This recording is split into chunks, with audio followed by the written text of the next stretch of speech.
지금 두 개의 교회가 있습니다. 하나는 예루살렘 교회, 유대인들이 중심으로 된, 그리고 안디옥 교회가 있습니다. 이방인 가운데, 헬라인 가운데 예수 믿는 사람들이 안디옥 교회를 세웠습니다. 예루살렘 교회가 안디옥 교회를 같은 교회로 인정하는 게 쉬웠을까? 절대 쉽지 않습니다. 이방인은 하나님의 백성이 아니라고 주장했던 것이 유대인입니다. 그런데 이들이 용납하고 인정하고 사람을 보냅니다. 동일한 하나님의 교회로 인정하는 겁니다. 나아가 안디옥 교회는 예루살렘 교회를 돌아보고 돕는 교회로 세워집니다. 자기 자신을 돌보기에도 힘들었을 겁니다. 그런데 더 큰 어려움을 당한 교회를 돌아봅니다. 이는 자기를 구원하신 하나님의 놀라운 사랑을 알았기 때문입니다. 하나가 된다, 함께한다, 정말 귀한 고백이죠. 교회는 함께하는 공동체이고요, 하나가 되는 공동체이어야 합니다. 하나님께서 함께하도록 우리를 세웠습니다. 하나됨에 있어서 몇 가지 교훈들을 간단히 살펴봤으면 좋겠습니다. 먼저 우리가 불편함을 넘어서야 하나가 될 수 있습니다. 이방인이 복음을 받아들이는 것이 유대인들에게는 불편할 수 있습니다. 사람의 마음은 쉽게 안 변합니다. 그러나 이방인들이 하나님의 은혜로 부름을 입었다면 인정해야 합니다. 예루살렘 교회는 안디옥 교회를 인정하고 저들을 돕는 일에 최선을 다합니다. 목회자를 파송하죠.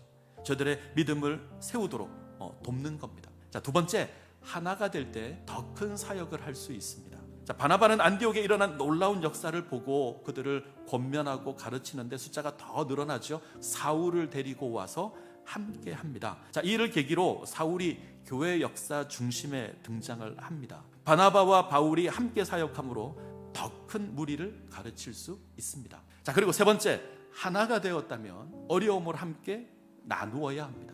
안디옥 교회는 예루살렘 교회의 복음을 빚진 교회입니다. 예루살렘 교회를 통해서 복음을 받았고 그들이 보내준 바나바를 통해서 훈련을 받았습니다. 이 교회가 모 교회인 예루살렘 교회가 힘들어하자 그들에게 구제비를 보내고 저들을 돕습니다.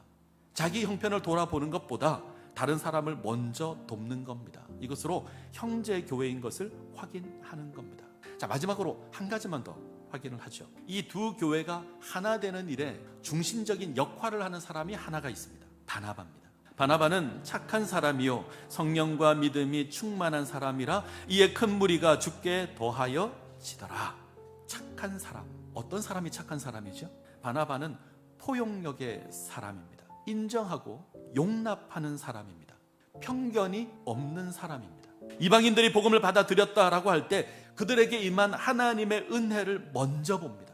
사울이 다메섹에서 주님을 만난 이후에 많은 사람들이 불편해했습니다. 그런데 그 사울을 예루살렘 교회에 중재한 사람이 바나바입니다.